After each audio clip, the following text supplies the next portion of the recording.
Hvala vam predsjedniče. Prije svega građane naše zemlje više zanima hoće li živjeti bolje u naredne 4 godine nego tko će biti novi premijer ili ministri. Međutim, postavlja se pitanje što je potrebno za bolji život građana. Da li su to zamjene lica ili je to promjena politike.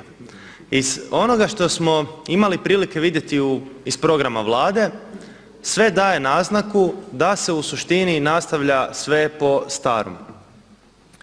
Mi smo imali prilike vidjeti u proteklih 25 godina da je Hrvatska umjesto suverene politike vodila slugansku politiku.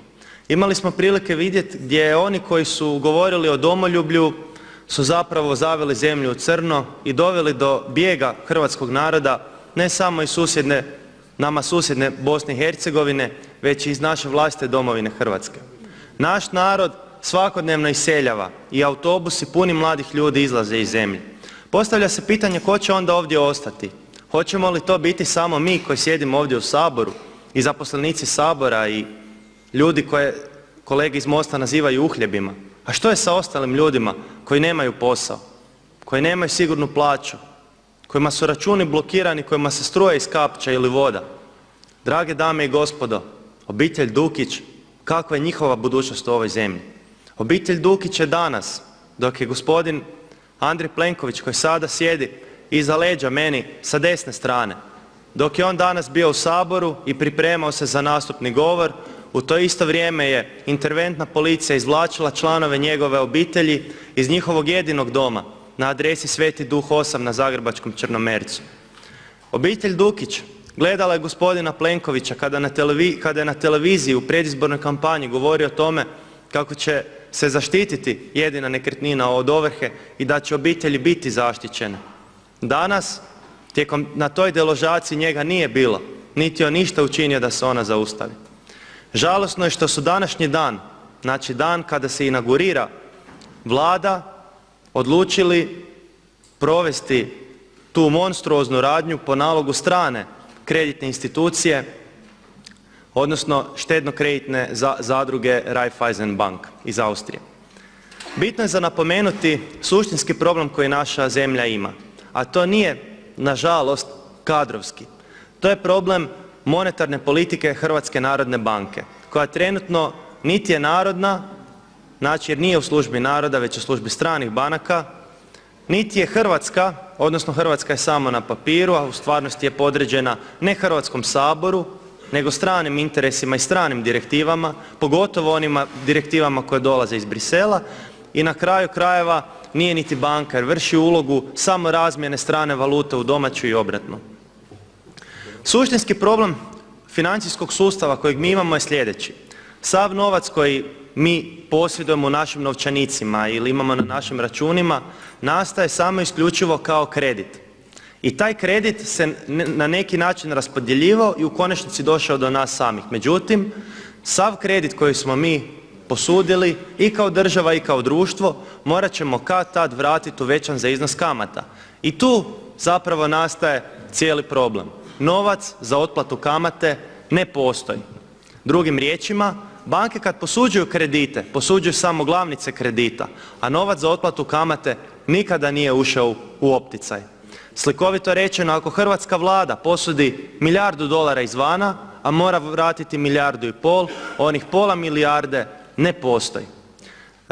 Ova Vlada, nažalost, koliko se meni čini, nastavlja i sa provođenjem takozvane kreditne i depozitne multiplikacije, što znači da će i banke i dalje nepostojećim novcem, odnosno izmišljenim, koje postoji samo na računalnim zaslonima, izdavati kredite, zaduživati i stvarati novac, odnosno inflaciju, iako tog novca zapravo nema. Javna je tajna da je u Hrvatskoj samo 20% depozita pokriveno ili možda 30% stvarnim novcem. 70% novca kojeg građani pod navodnicima imaju na svojim računima ne postoji. Kada bi oni sutra otišli u svoje banke podići svoj novac, oni bi samo mogli naići na dugi red ljudi ispred njih i shvatili bi da tog novca nema. Umjesto da naša država sprovede monetarnu reformu, znači da Hrvatska narodna banka ponovno dobije vlast nad stvaranjem novca i da se država izravno financira od središnje banke, te da se bankama zabrani stvaranje novca iz zraka, odnosno multiplikacija kredita i depozita, ista ona politika monetarna koja nas je dovela do sloma provodit će se i dalje, a posljedice će biti neizbježne. Prva i osnovna posljedica nemogućnosti vraćanja kredita jest gubitak vlastite imovine. Ono kroz što je danas ujutro prolazila obitelj Dukić, neki će reći kakve to ima veze sa mnom. Pa ima, zato jer se naša država u suštini nalazi u istoj situaciji kao i ta obitelj. Ni naša Republika Hrvatska nema novaca ni da pokrije svoje vlastite rashode trenutne, a kamoli za vraćanje prethodno uzetih kredita. Stvarni deficit se skriva. Neki govore o tome da su prihodi proračuna 110 milijardi kuna, a rashodi 120, odnosno da je manjak samo 10 milijardi kuna. Međutim, već iduće godine na naplatu dolazi i 27 milijardi kuna kredita, čime se manjak zapravo povećava sa 10 na 37 milijardi kuna. Strane banke neće imati milosti prema našoj zemlji i našem narodu. I zbog toga je prilikom prošlog sastavljanja Vlade guverner Orešković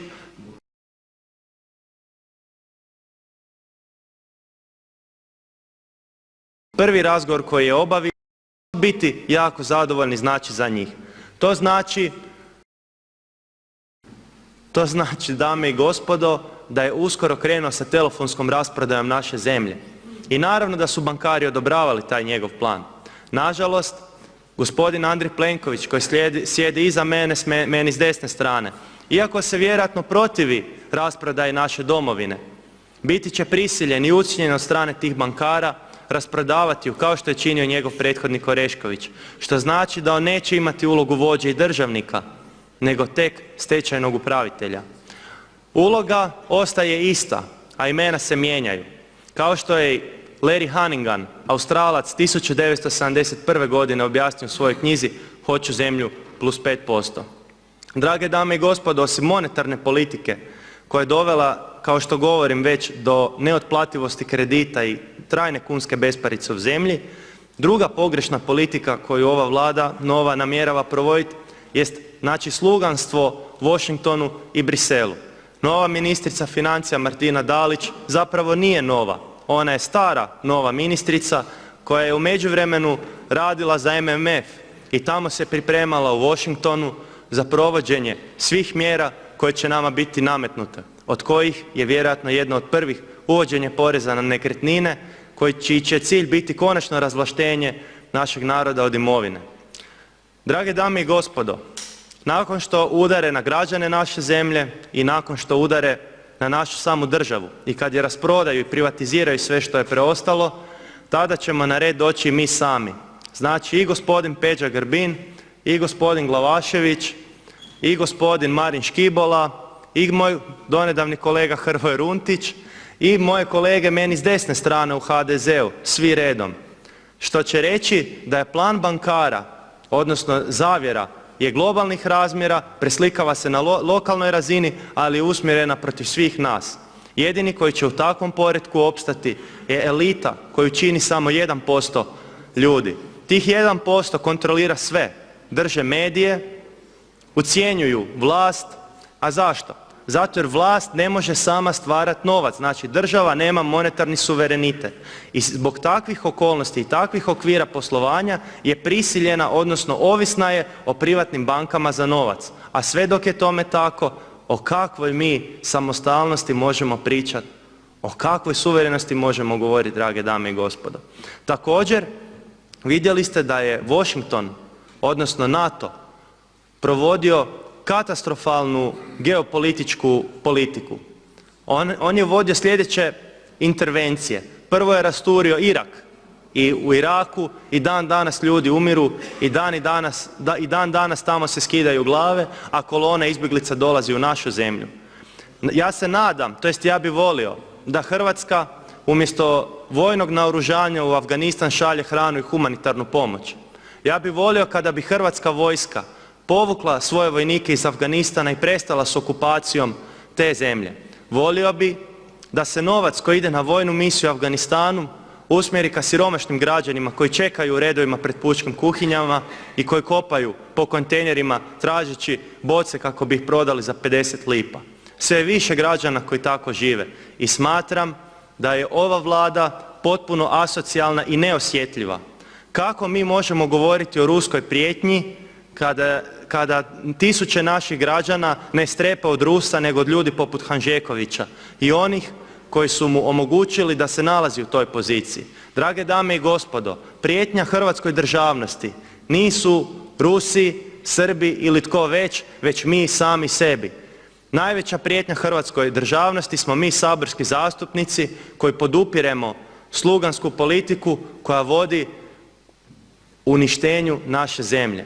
Iz tog razloga apeliram na vašu vlastitu savjest, znači ne samo opozicije, već i kolega iz HDZ-a da ne podrže ovu vlast, da kada bude glasanje da pokažu da imaju svoj stav, da pokažu da nisu tek lutke na koncu koje će glasati po stranačkoj stezi i da kažu gospodinu Plenkoviću, gospodine Plenković, ako nećete raditi nikakve reforme, ako ćete nastaviti sa ovim što je HDZ do sada radio, mi ćemo iduće izbore izgubiti, građani nas ionako ne mogu smisliti, hajmo napraviti nešto dobro za njih. Međutim, po starom receptu ja pretpostavljam da će kolege iz HDZ-a ipak poslušno svi dići ruke za istu onu politiku koju su podupirali svo ovo vrijeme.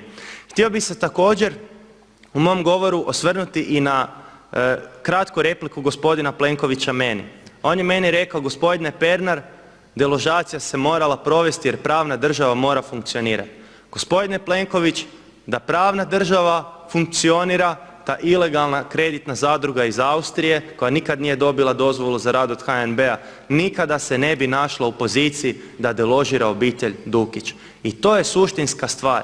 Nismo mi ometali tu deložaciju zato jer smo htjeli kršiti zakon, već samo isključivo zato jer je ta deložacija sama po sebi em nemoralna, em nezakonita. I na to se svodi sve ovo. Također, moram još jednu stvar napomenuti.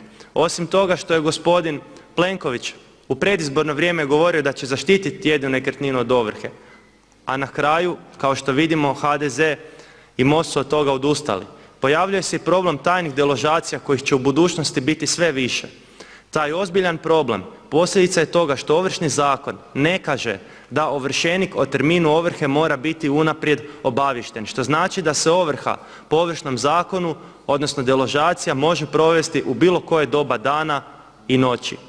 Ja apeliram na HDZ-ovu Vladu i Vladu MOST-a da izmjene Ovršni zakon na način da se taj horor koji se događao do sada samo pripadnicima srpske nacionalne manjine u doba rata, da ne izlaže tom hororu i naš vlastiti narod.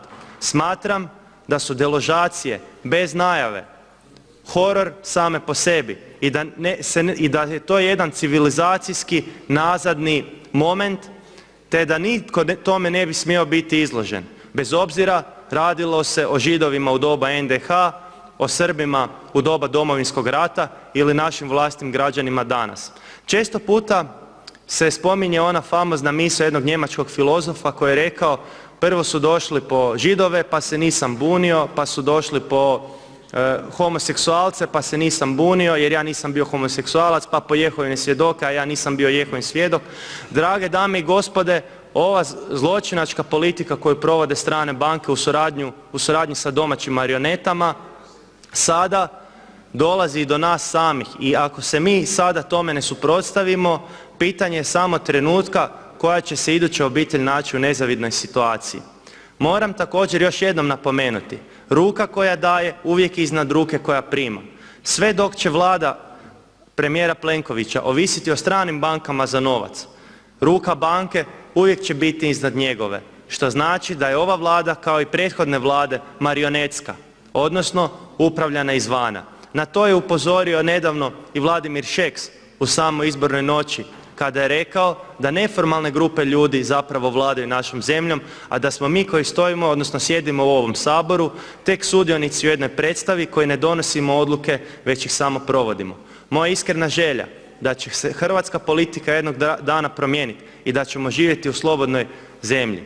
apeliram na kolege iz HDZ-a da dobro prime na znanje moje riječi i da ih uzmu srcu kako bismo jednog dana mogli biti slobodna i suverena država. Zahvaljujem se svima vama.